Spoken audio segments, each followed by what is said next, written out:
కాబట్టి సోమవారం నాడు శివుణ్ణి ఆరాధించండి, చంద్రగ్రహాన్ని ఆరాధించండి. గోవుకి ఒక బియ్యం పట్టుకెళ్ళి పెట్టి దాంతోపాటు ఒక అరటిపండు బెల్లం ముక్కో ఆ గోవుకి సోమవారం నాడు సమర్పించండి.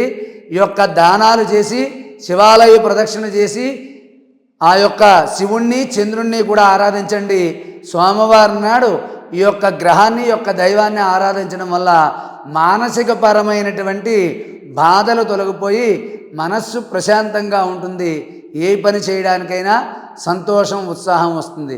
కాబట్టి మీరందరూ కూడా ఈ పరిహారాలు పాటించి ఓం నమః శివాయ ఓం నమః శివాయ మంత్రాన్ని సోమవారం నాడు ఎంత చేయగలిగితే అంత మీకు విశేషమైన ఫలితం కలుగుతుంది. కాబట్టి మీరందరూ కూడా సోమవారం నాడు శివుణ్ణి చంద్రుణ్ణి ఆరాధించండి, సంపూర్ణ ఆయురారోగ్యాలతో జీవించాలని చెప్పి మరి మీ అందరినీ కూడా ఆశీర్వదిస్తూ మీకు ఆ చంద్రుడు శివుడు అనుగ్రహంతో